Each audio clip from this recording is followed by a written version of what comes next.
येनाक्षरसमां नाजमधिगम्य महेश्वरात् कृत्स्नं व्याकरणं प्रोक्तं तस्मै पाणिनये नमः।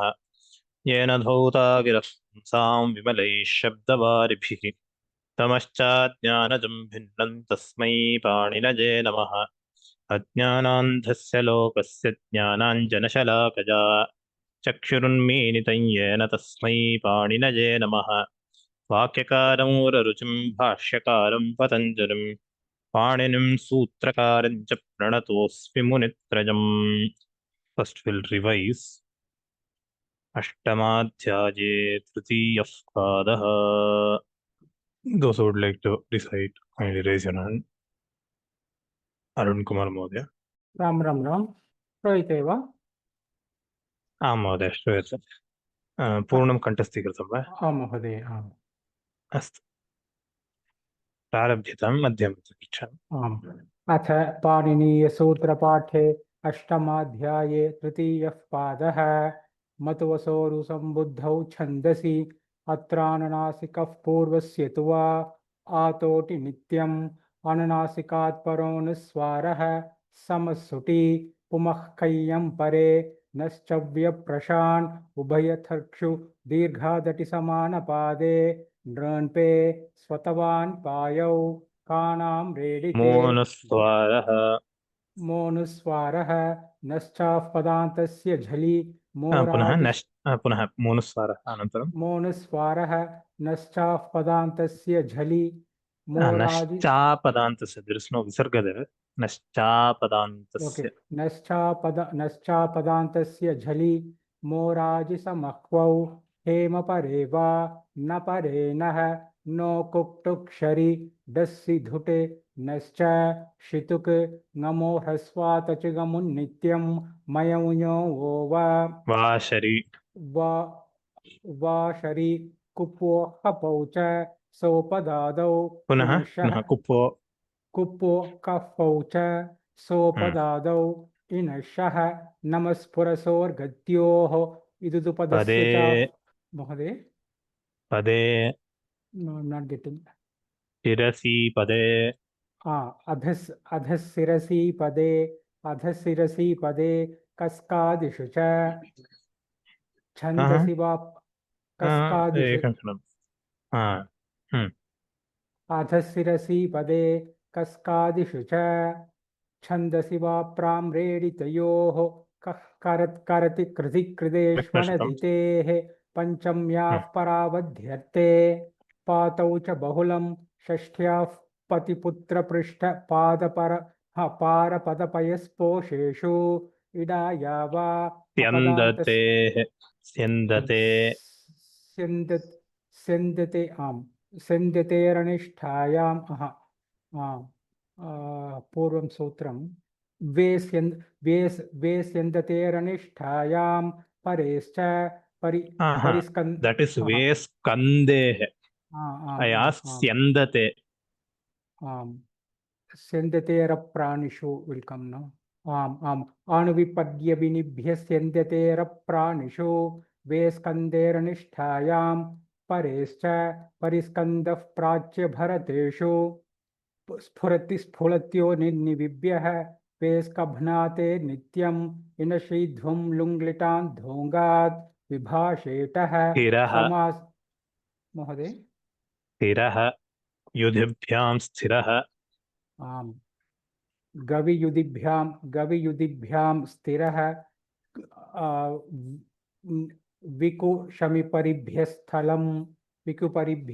विकुपरिभ्यस्थलम् अम्बाम्ब सव्यापद्वित्रिकुशेकु शङ्क्वङ्गुमञ्जिपुञ्जि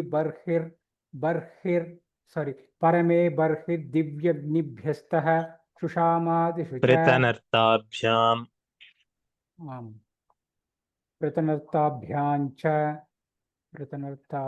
पृतनर्ताभ्यां च what is the first word महोदय सहेः पृतनर्ताभ्यां च सहे पृतनर्ताभ्यां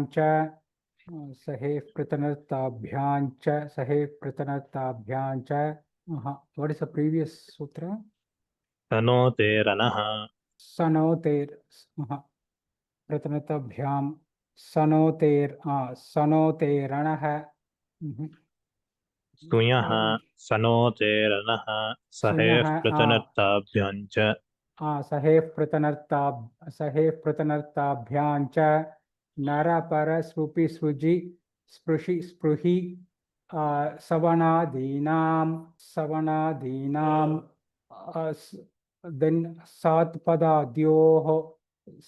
सात्पदाद्योः सिचो यङि सधेरगतौ प्रतिस्तब्धनिस्तब्धौ च सोढः स्तम्भो शिवसहाञ्चङि सनोतेस्य सनोः सदेः परस्य लिटि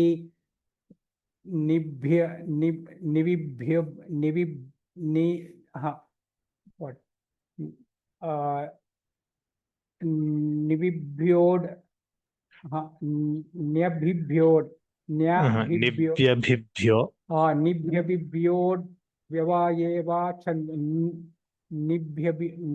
what is this न्यभिभ्योड व्यवायेवा छन्दसि मतुवसोरुञिञे तुदुपदस्य तिरस्योन् one second महोदय मतुवसोरुञिचेदुपदस्य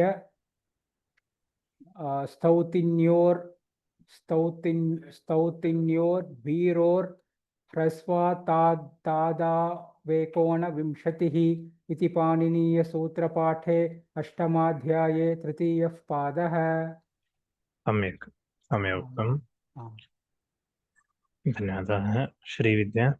मतुवसोरुसम्बुद्धौ छन्दसि अत्रानुनासिकः पूर्वस्य घसीनाञ्च शासिवसि घसीनाञ्च स्तौतिन्योरेव षण्यभ्यासात् सस्विदिस्पदि सहीनाञ्च प्राक्सिदादड्व्यवायेऽपि स्थादिष्वभ्यासेन च अभ्यासस्य उपसर्गात् सुनोति सुवतिष्यति स्तौति स्तोभति स्थासे निर्निविभ्यः स्फुरति स्फुरत्योर्निर्निविभ्यः वेस्कभ्नातेर्नित्यम् मन्यतरस्याम् मातुः पितुर्भ्यामन्यतरस्याम् अभिनिसस्तनः शब्दसंज्ञायाम् उपसर्गप्रादुर्भ्यामस्तिर्यज्परः सुविनिर्दुर्भ्यः सुपि सोढः स्थः अम्बाम्बगो भूमि सव्यापद्वित्रिकुशे कुशङ्कुङ्गुमञ्जिपुञ्जि परमे बर्हिर्दिव्यग्निभ्यस्थः सुषामादिषु च एति संज्ञायामगा नक्षत्राद्वा ह्रस्वात् सोढः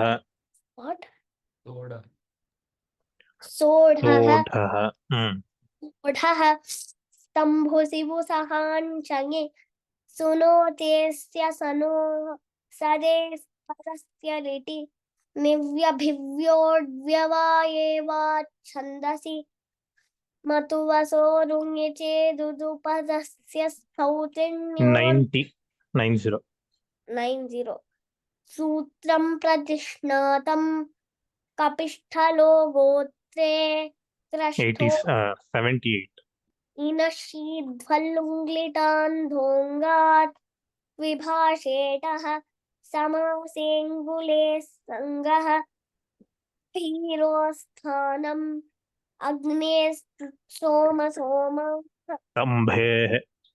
स्तम्भेः अवाच्चालम्बनाविदूर्ययोः मूर्धन्यः अपदान्तस्य मूर्धन्यः सहेस्साडसः चाप्रत्ययस्य इदुदुपधस्य चाप्रत्ययस्य तिरसोऽन्यतरस्याम् तोमः ज्योतिरायुषस्तोमः सोमाः अग्नेस्तुस्तोमसोमाः ज्योतिरायुषस्तोमः मातृपितृभ्यां नाम्नि छन्दोनाम्नि च कवियुतिभ्यां स्थिरः ग्रामिणि पृष्ठोऽग्रगामिनि वृक्षासनयोर्विष्टरः छन्दसि मतुवसोरुसम्बुद्धौ छन्दसि वन्मन्त्री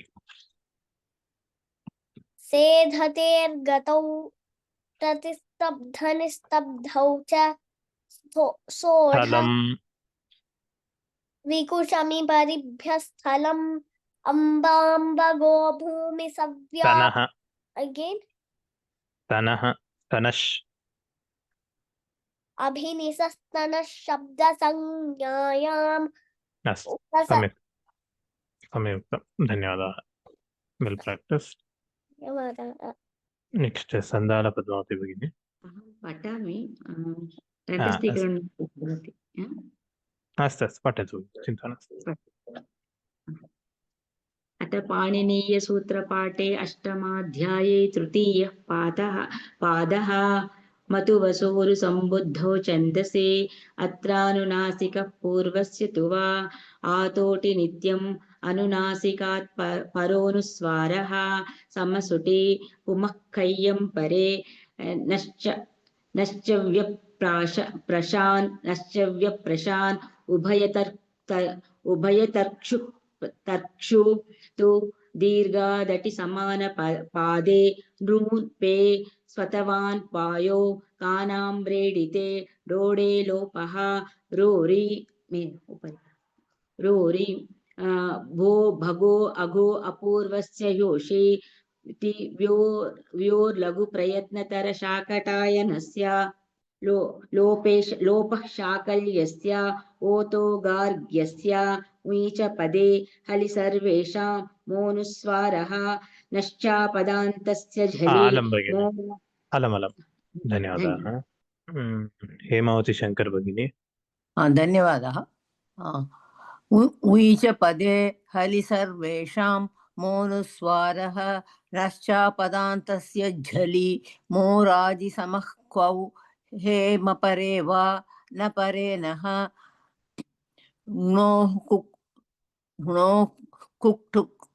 कुक्टुक्षरी ङहसि धुट् नश्च डस्सि धुट् सॉरी ढस्सि धुट् नश्च शीतुक् ङमो ह्रस्वादसि ङमुन्नित्यं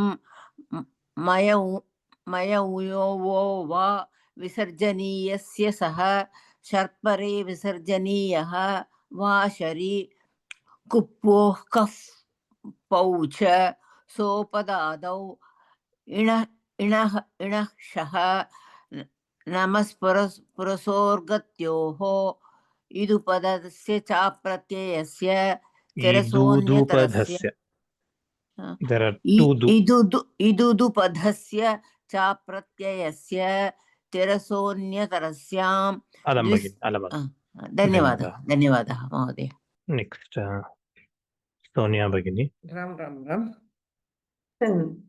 नित्यं समासेनुत्तरपदस्थस्य अतः कृकमिकं wait 42 तिरसोऽन्यतरस्यां द्विस्त्रिश्चतुरिति कृत्वोऽर्थे इसुसोः सामर्थ्ये नित्यं समासेनुत्तरपदस्थस्य अतः कृकमिकं सकुम्भपात्रकुशाकर्णीष्वनव्ययस्य अतः शिरसि पदे कस्कादिषु च छन्दसि वा प्राम्रेडितयोः कः करति कृति कृतेष्वनदितेः पञ्चम्याः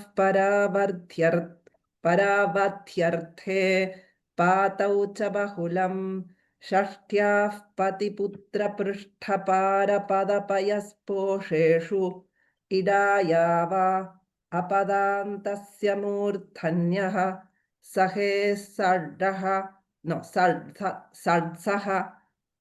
सहे साडसः सहेसाडसः इङ्कोः नुं विसर्जनीय शर्व्यवायेऽपि आदेशप्रत्यययोः शासि वसि घसीनाञ्च स्तौतिन्योरेव षण्यभासात् धन्यवादः भगिनी। षण्यभ्यासात् ओके धन्यवादः Next, anyone else who would like to chant, kindly raise your hand. Mahoday, can I? Who is this? Tripura Sundari Bhagini. 57. 61. स्तौति नयोरेव अभ्यासात् Sauthinyoreva. सौतिन्योरेव शन्यभ्यासात् सहस्विधि स्वदिसहीनाञ्च प्राकिसताधडव्यावयेऽपि स्यादिष्वभ्यास प्राक्सितादव्यावयवायेऽपि स्यादिष्वभ्यासेन चाभ्यासस्य उपसर्गा सुनोति सुवति सयति स्तौति स्तौभति स्थासेनयसेदसि च सञ्च संजाम् पुनः तत्र उपसर्गात् सुनोति सुवतिष्यति. उपसर्गात् सुनोति सुवति स्यति स्तौति स्तोभति स्थासेन्यस्येदसि च सञ्च स्वञ्जाम् सदिरप्रतेः स्तन्भोः अवाञ्चलम् स्तम्भेः it's in my board अवाञ्चालम्भनाविधूर्ययोः वेश्च स्वनो भोजने परिनिविभ्यसेवसितसय शिवु सह सुटस्थु स्वञ्जाम् शिवादीनावास्तु स्वञ्जाम् परिनिविभ्यसेवसितसय शिव सह सुटस्थु स्वञ्जाम् शिवादीना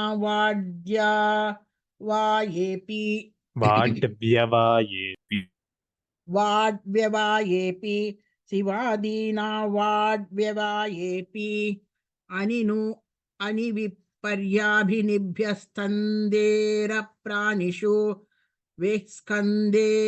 स्कन्देरनिष्ठायां परेश्च परिस्कन्द प्राच्य भरतेषु स्फुरति स्फुलत्योर्निविभ्यः वेस्कभ्रातेर्नित्यम् इनः शीध्वं लुङ्लिटां घोङ्गात् विभाषेटः समासे अंगुले संगः भीरोस्थानम् अग्नेः स्तुतस्थोमसोमाः ज्योतिरायुषस्थोमः मातृपितृभ्यां स्वसा मातृपितृभ्यां धन्यवाद अखिलाशेषाद्रि। नमस्ते महोदय। नमस्कारः।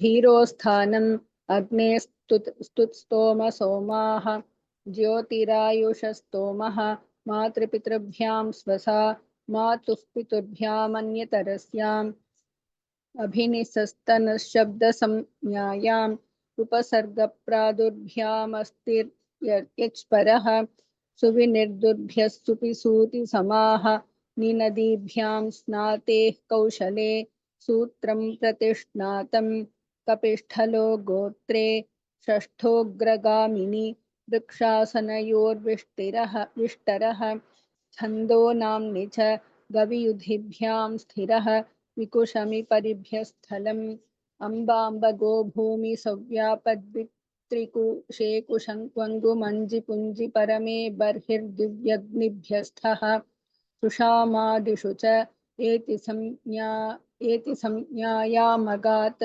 नक्षत्राद्वा ह्रस्वात्तादौ तद्धिते निसस्तपतावनासेवने युष्मत्ततक्षुष्वन्तः पादं यजुष्ये केषाम्। अस्तु महोदय, धन्यवादः। रामकृष्ण शास्त्री महोदय। नमस्कारः। नमस्कारः। ह्रस्वात्तादौ तद्धिते ह्रस्वात्तादौ तद्धिते निशस्तपतावनासेवने युष्मत्ततक्षुष्वन्तः पादं यजुष्येकेषां स्तुतस्तोमयोश्छन्दसि पूर्वपदातु सुन्यः सनोते रनः सहेः पुतर्ताभ्यां च नरपरसृपि सृजि स्पृशि स्पृशि सवनादीनां सात्पदाद्योः सिचो यङि सेधतेर्गतौ प्रतिस्तब्धनिस्तब्धौ च सोढः स्तम्भु स्तम्भु शिवसहां चङि सुनोतेस्य सनोः सदेः परस्य लिटि निव्यभिभ्योऽव्यवाये यवाये वा छन्दसि निव्यभिभ्योऽड्व्यवाये निव्यभिभ्योऽड्यवाये वा छन्दसि मतुवसोरूनि चिदुदुपधस्य स्तौतिन्योर्धीरोर्ह्रस्वाप्तादौ एकोनविंशतिः इति पाणिनीयसूत्रपाठे अष्टमाध्याये तृतीयः पादः। सम्यक् नमस्कारः। नमस्कारः। नेक्स्ट् सम्पूर्णं भगिनि। नमस्कारः महोदय। नमस्कारः। मधुवसोरु सम्बुद्धौ छन्दसि अत्रानुनासिक पूर्वस्य तु वा आथोटि नित्यम् अनुनासिकात् परोनुस्वारः समसुठी समसुटी there is no mahaprana. महोदय There is no mahaprana there. Samasuti. समसुटी पुमक्ययं परे नश्चव्य परे पुमक्थय्यं परे नश्चव्य प्रशान् उभयतक्षुः दीर्घ there is no विसर्गं नास्ति क्षम्यताम् उभयतर्क्षु दीर्घतडि समानपादे दीर्घादडि समानपादे नृन्पे स्वतवान् पायौ। धन्यवादः भगिनि। धन्यवादः महोदय। सम्यक्। सुजातावती। नमस्ते महोदय। नमस्कारः। एकादश तवान् पायौ कानाम्रेडिते ढोढे लोपः रोरि करवसनायोर्विसर्जनीयः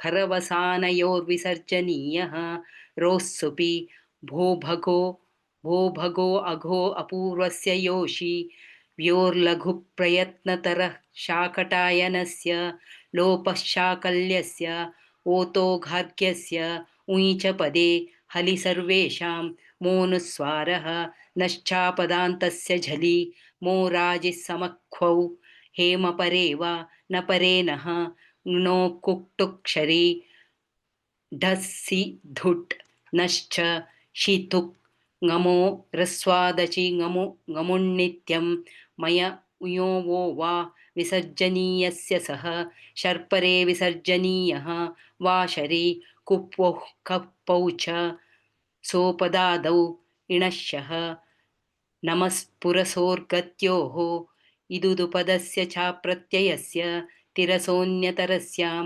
द्विस्त्रिश्चतुरिति कृत्वोऽर्थे इसुसुसौ सामर्थ्ये नित्यं इसुसौ सामर्थ्ये नित्यं अलम् धन्यवादः। वेंकटरामन् महोदय। नमस्ते महोदय। नमस्कारः। इदुदुपदस्य चाप्रत्ययस्य तिरसोऽन्यतरस्यां द्विस्त्रिश्चतुरिति कृत्वोऽर्थे इसुसोः सामर्थ्ये नित्यं समासेनुत्तरपदस्य अत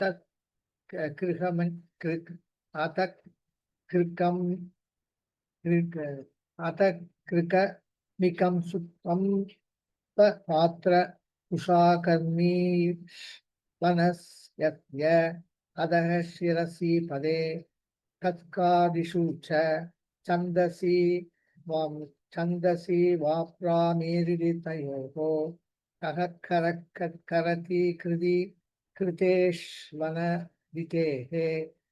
पञ्चम्याः परा मध्यर्थे पातौ च बहुलं षष्ठया पुत्र पृष्ठ पारपद पयस्योशेषु पीडाया वा अपादन्तस्य मूर्धन्यः सहेसाड सह इन्कोः नुं विसर्जनीयशर्य वायेऽपि आदेश शर्व्यवायेपि नुं विसर्जनीय शर्य वायेऽपि आदेश शर्व्यवायेपि नुम्नि वसर्जनीय शर्व्य वायेऽपि आदेशा प्रत्ययोः आदेशप्रत्ययोः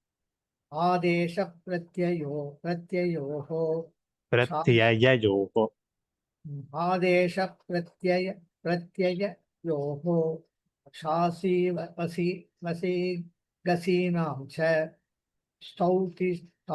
स्तौतिन्योरेव शन्यव्यासात् सह स्विदिस्वदि धन्यवादः धन्यवादः सुब्बलक्ष्मी महोदय नमस्कारः आचार्य नमस्कारः शासि वसि घसीनाञ्च स्तौतिन्योरेव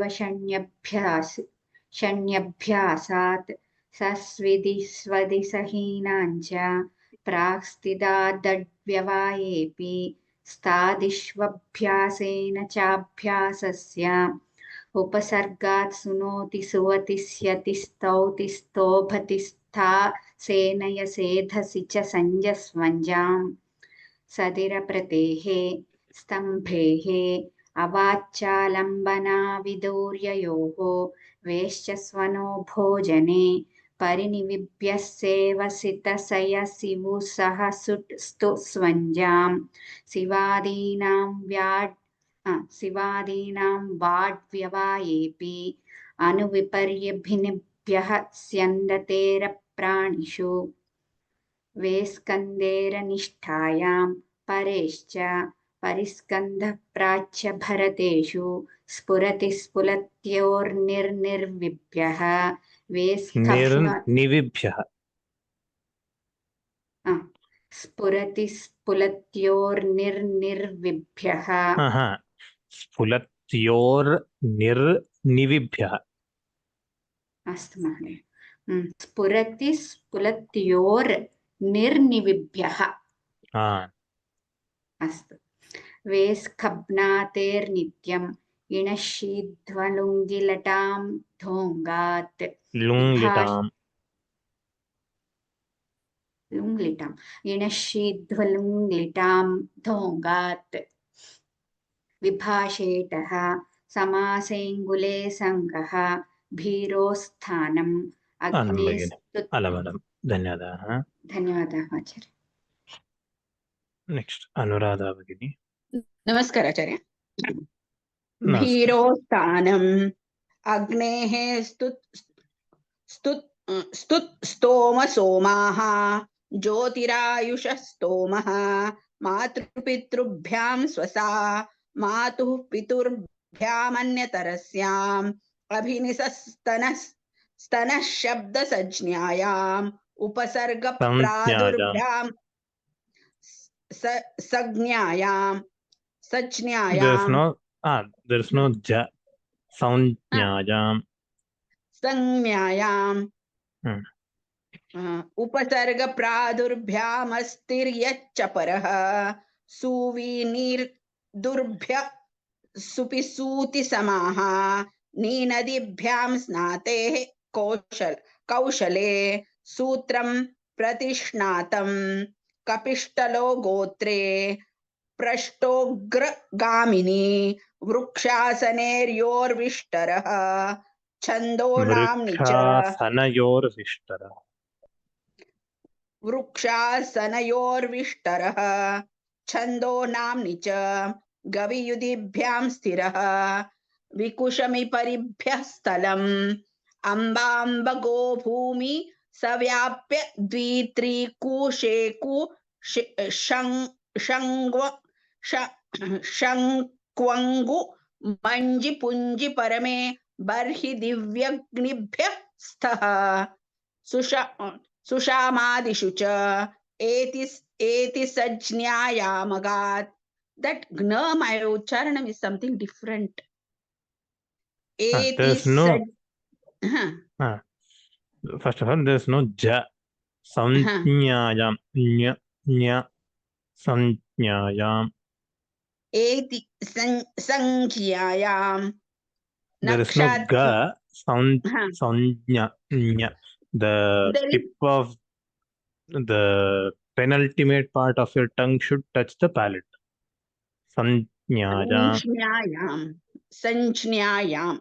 संज्ञायामगात् नक्षत्राद्वा हस्तातादौ तद्धिते निसस्तपतावना सेवने युष्मत्तक्षुष्वन्तः पादं यजुषे केशां सुतस्तोमयोश्छन्दसि पूर्वपदात् सुयः सनोतेरनः सहे पृतनर्ताभ्याञ्च न रपरसृपि सृजि स्पृशि स्पृहि सवनादीनां सात्पदाद्योः सिचो यङि सेदतेर्गतौ प्रतिस्तब्धनिस्तब्धौ च सोढः स्तम्भुसिवुः सहाञ्चङि सुनोतेः स्यः सनोः सदेः परस्य लिटि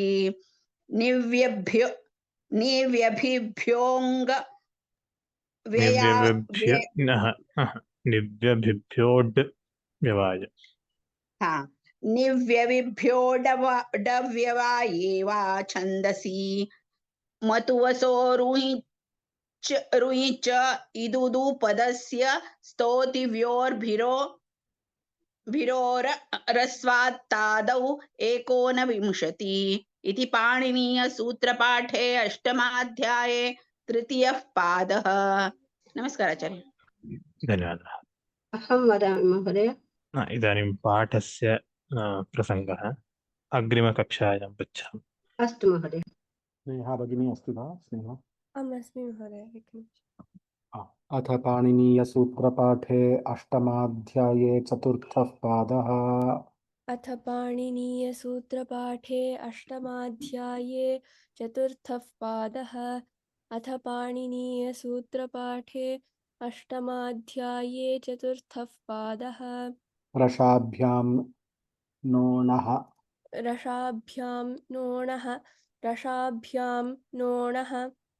समानपदे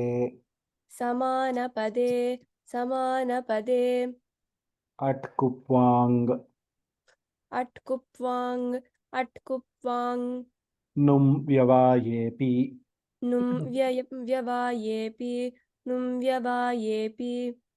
पूर्वपदात् संज्ञायामगः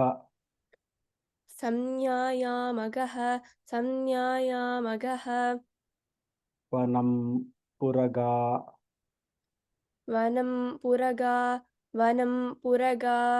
मिश्रका सिद्ध्रका शारिका कोटरा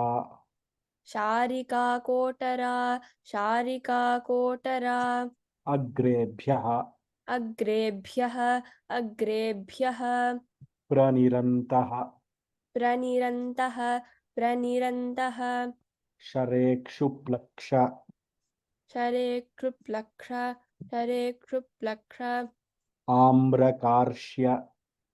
आम्रकार्ष्य महोदय किञ्चित् स्क्रीन् दृश्यते वा? आम्. प्रणिरन्तः शरेक्षु प्रणिरन्तश्शरेक्षु प्लक्ष प्लक्ष आम्रकार्ष्य आम्रकार्ष्य खदिर खदिर पीयूष पीयूष पीयूष पीयूक्षाभ्यः पीयूक्षाभ्यः असंज्ञायामपि असंज्ञायामपि विभाषौषधि विभाषौषधि वनस्पतिभ्यः वनस्पतिभ्यः अह्नोदन्तात् अह्नोदन्तात् वाहनमाहितात् वाहनमाहितात् पानन्देशे पानन्देशे वा भावकरणयोः भावकरणयोः प्रातिपदिकान्त प्रातिपदिकान्त नुम् विभक्तिषु च नुम् विभक्तिषु च एकाजुत्तरपदेणः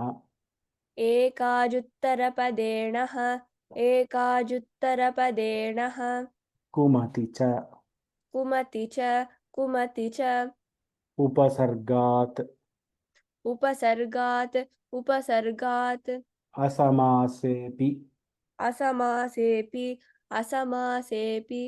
नोपदेशस्य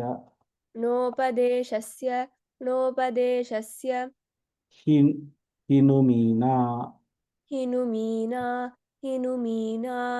आनिलोट नेर्गदनदपतपद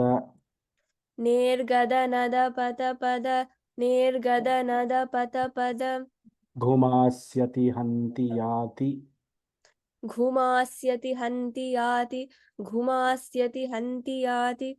वातिद्रातिप्साति वपति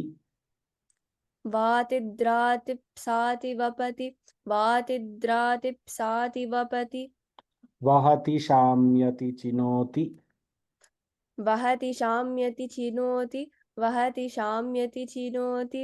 देग्धिषु च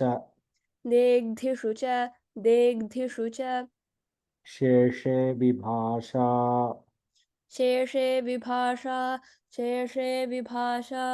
अकखादौ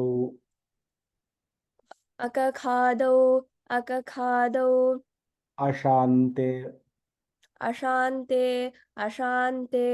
उपदेशे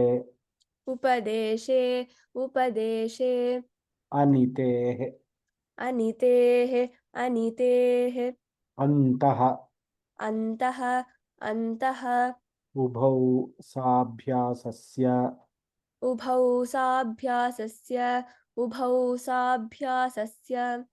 हन्तेरत्पूर्वस्य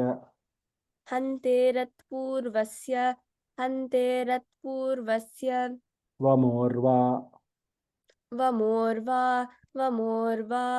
अन्तरदेशे अयनञ्च छन्दसि ऋदवग्रहात्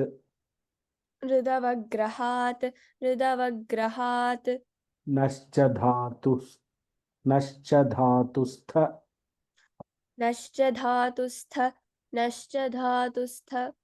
उरुषुभ्यः उपसर्गात् बहुलम्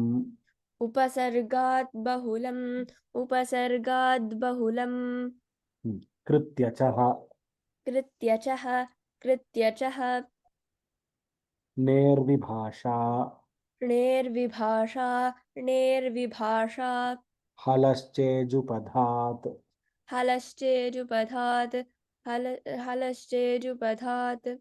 इजादे सनुमः इजादे सनुमः इजादे सनुमः वा निंस निक्षनिन्दाम् वानिंसनिक्षनिन्दां वानिंसनिक्षनिन्दां नभाभूपूकमि नभाभूपूकमि नभाभूपूकमि गमिप्यायीवेपाम् गमिप्यायीवेपां गमिप्यायीवेपां शात्पदान्तात् षात्पदान्तात् षाट्पदान्तात् न शेषान्तस्य न शेषान्तस्य न शेषान्तस्य पदान्तस्य पदान्तस्य पदान्तस्य पदव्यवायेऽपि पदव्यवायेऽपि पदव्यवायेऽपि क्षुब्नादिषु च क्षुब्नादिषु च क्षुब्नादिषु च स्तोष्टुनाश्चुः स्तोश्चुनाश्चुः स्तोश्चुनाश्चुः ष्टुनाष्टुः ष्टुनाष्टुः ष्टुनाष्टुः न पदान्तात् न पदान्तात् न पदान्तात् तोरणाम् तोरणां तोरणां तोषि तोषि तोषि शात् शात् शात् यरोनुनासिके यरोनुनासिके यरोनुनासिके अनुनासिको वा अनुनासिको वा अनुनासिको वा अचोरहाभ्यां द्वे अचोरः अचोरहाभ्यां द्वे अचोरहाभ्यां द्वे अनचि च अनचि च अनचि च नादिन्याक्रोशे पुत्रस्य नादिन्याक्रोशे पुत्रस्य नादिन्याक्रोशे पुत्रस्य शरोचि शरोचि शरोचि त्रिप्रभृतिषु शाकटायनस्य त्रिप्रभृतिषु शाकटायनस्य त्रिप्रभृतिषु शाकटायनस्य सर्वत्र शाकल्यस्य सर्वत्र शाकल्यस्य सर्वत्र शाकल्यस्य दीर्घादाचार्याणां दीर्घादाचार्याणां दीर्घादाचार्याणां झलां जषि झलां झषि झलां झषि अभ्यासे चर्चा अभ्यासे चर्च अभ्यासे चर्च खरि च खरि च खरि च वावसाने वावसाने वावसाने अणोप्रगृह्यस्य अणोप्रगृह्यस्य अणोप्रगृह्यस्य अनुनासिकः अनुनासिकः अनुनासिकः अनुस्वारस्य अनुस्वारस्य अनुस्वारस्य ययिपरसवर्णः ययिपरसवर्णः ययिपरसवर्णः वापदान्तस्य वापदान्तस्य वापदान्तस्य तोर्लि तोर्लि तोर्लि उदस्थास्तम्भोः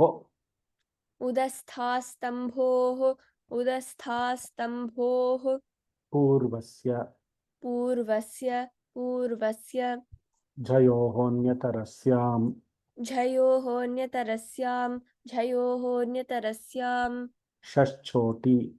षष्छोटि षष्छोटि हलोयमां यमिलोपः हलोयमायमिलोपः हलोयमायमिलोपः झरोझरि सवर्णे झरोझरि सवर्णे झरोझरि सवर्णे उदात्तात् उदात्तात् उदात्तात् अनुदात्तस्य स्वरितः अनुदात्तस्वरितः अनुदात्तस्य स्वरितः नोदात्तस्वरितोदयम् नोदात्तस्वरितोदयं नोदात्तस्वरितोदयम् अगार्ग्य अगार्ग्य अगार्ग्य काश्यप काश्यप काश्यप गालवानां गालवानां गालवानां अ आ अ अ अ अ रसाभ्याम् उभौ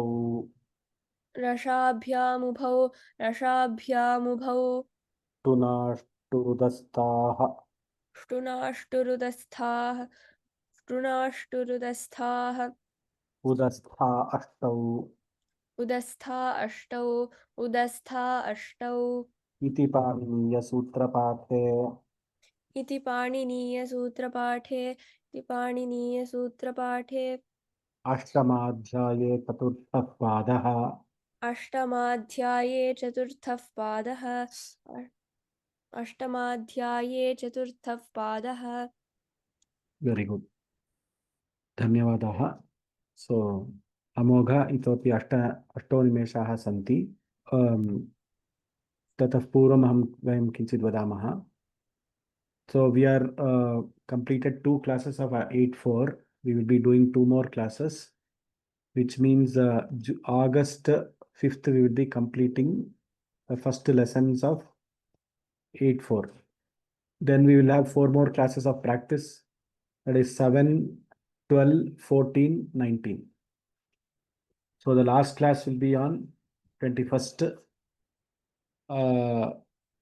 during that time only because 8-4 does not require too much of practice 2 classes we will do practice and full 7th adhyaya full 8th adhyaya we can do the practice the last class of this course will be on August 21st so from August 25th we are planning to start the Amarakosha for Simhadi Varga continuously for 10 days so after that we will so after August 21st we will give a break of about say 1 month or about say 21 days and then have the Parayana exam or the memorization exam for 7th and 8th chapter. With a limited break, we want to start the 3rd adhyaya as early as possible. Mostly after September, what will happen is the Navaratri will come, the Dashara will be there. So all of us will be busy with Dasara also. So October 2nd is Vijayadashami. I was thinking of starting the 3rd adhyaya on Vijayadashami day. So this is how the plan is. I have just shared the plans. Before that, we have to clear the oral exam and participate in the Parayana exam. If people who are not giving the by-hearting, the memorized exam, you can give the Parayanam. So that please give the test before that. The exact dates we will announce, but the last class for this course is on 21st. So we will be completing all the practice before that. So I would request Amogha to do the practice accordingly. Dhanyavadaha. Let us do the practice now. We have 5 more minutes. At least 2 people can tell. Astu. Radha Bhagini. सप्तमादि अष्टमाध्यायस्य चतुर्थः पादः वा? आम्. न तृतीयः पादः. They have to practice तृतीय पादः. After तृतीय. Not 4th पादः. Okay. अथ अष्टमाध्यायस्य तृतीयः पादः मधुवसोरुः सम्बुद्धौ छन्दसि अत्रानुनासिकः पूर्वस्य तु वा अतोटि नित्यम् अनुनासिकात् परोनुस्वारः समस्तुटि कुमक्कय्यं परे नश्चव्यप्रशान् उभयर्थर्क्षो दीर्घादटि समानपदे नृन्पे सतवान् समानपादे दीर्घादटि समानपादे नृन्पे स्वतवान् पायौ कानां रेडिते दोढे लोपः रोरि खरवसानयोर्विसर्जनीयः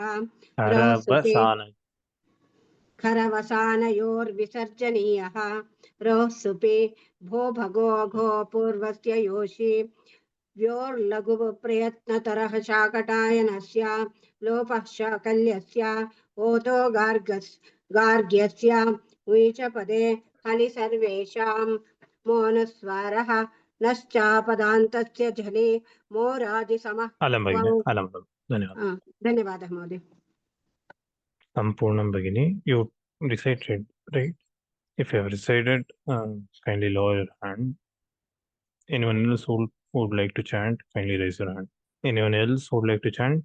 Kopi nasti va? अहं वदामि. Kah va ka asti? Rajyalakshmi. Rajalakshmi, वदतु. 23 महोदय. 23. मोनुस्वारः श्रूयते वा? श्रूयते. मोनुस्वारः नश्चापदान्तस्य झलि मोराजिसमः क्वौ हेमपरे वा न परे नः णोः कुकुटुक्षरि डहसि धृट् स्क्रीन् नश्च शीतुक् ngamo hrasvadachi ngamunityam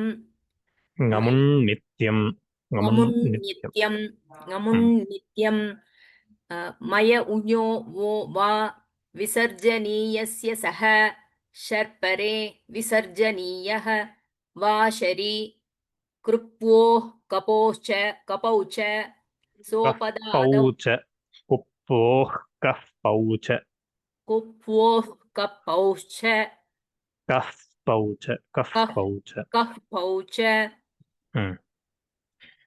सोपदादौ इणः नमस्पुरसोर्गत्योः इदुदुपदस्य चाप्रत्ययस्य तिरसो धन्यवादः. धन्यवादः. Okay, we'll close with this for today. सर्वेभ्यः धन्यवादाः. येनाक्षरसमाम्ना जवधिकं जमहेश्वरात् स्नुं व्याकरणं प्रोक्तं तस्मै पाणिनये नमः. सर्वेभ्यः धन्यवादाः. धन्यवादाः महोदय. धन्यवादाः आचार्य. धन्यवादाः महोदय. धन्यवादाः महोदय. धन्यवादाः.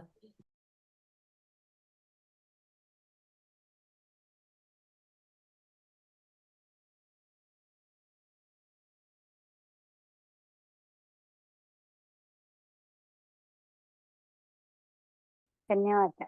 नमस्कारः, धन्यवादः.